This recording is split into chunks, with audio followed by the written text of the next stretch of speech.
All right, check it out. So I've got this tarp over these two power stations. In case it starts to rain, they'll be okay under there.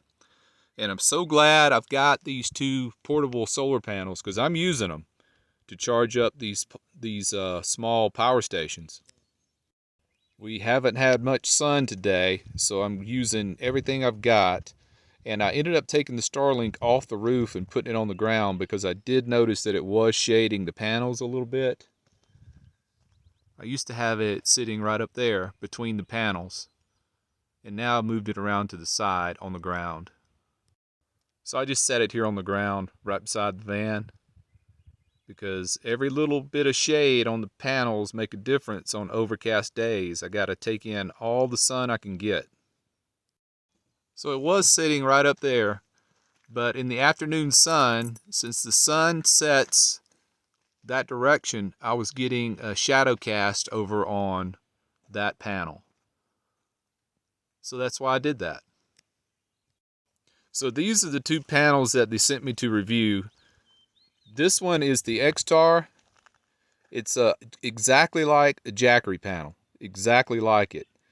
And I love it. It's very small. It's 100 watt. And this one is the Flex Solar. It's a little bit larger, and I'm consistently bringing in 2 watts less with this panel, but they are a lot cheaper. So I would trade off 2 watts for the price for sure. But these are great panels. This one comes with one of the round DC barrel connectors that's called the 8mm, and this one comes with the 4. But the good thing about this one is they send you a lot of adapters with it in case your power station has a different size barrel connector on it. You know, some are very narrow and some are almost as large as a dime, you know, but they send you all the adapters you'll need.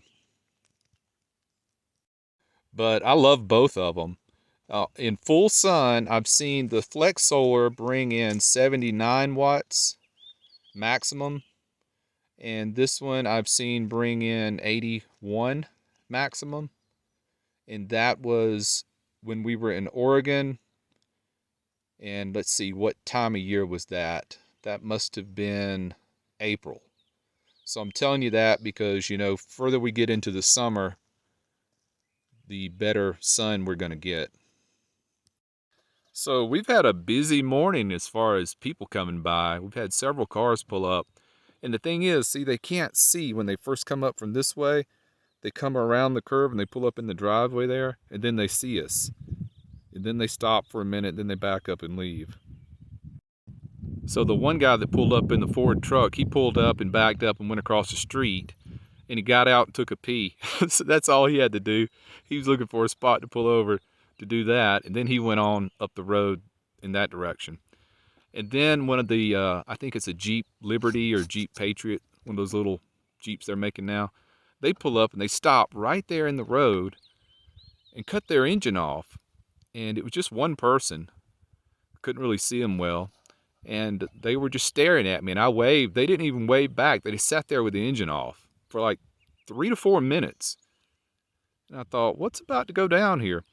And then they finally cranked the engine, backed into the driveway, turned around, and went back in that direction. Here's what we've noticed camping in the National Forest. Usually it's pretty quiet Monday through Wednesday. Thursday you'll start getting some traffic. And the weekends are busy. I mean, it's cars coming by consistently. Motorcycles, quad runners, Jeeps, regular cars, all the way through Sunday.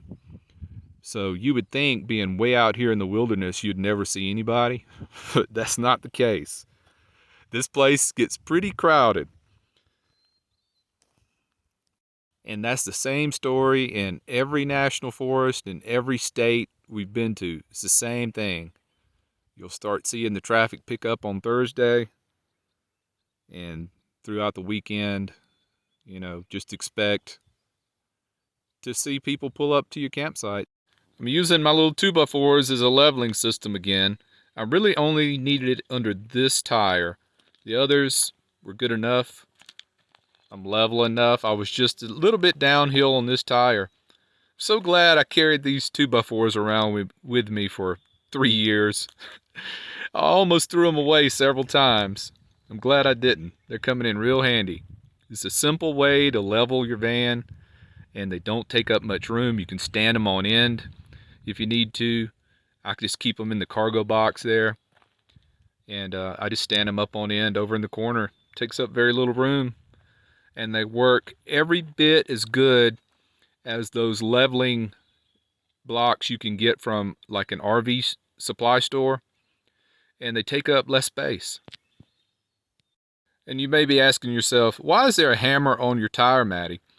Because that's where I put my hammer after I get through staking down my tent. Always put it right there. It keeps it out of the rain, and I know where it is, and it's just easy to grab. Have I ever driven off and forgotten it? No. No, no, no. I would never forget anything because my memory is sharp. Thanks for stopping by. Take care, be well, and smash the bell.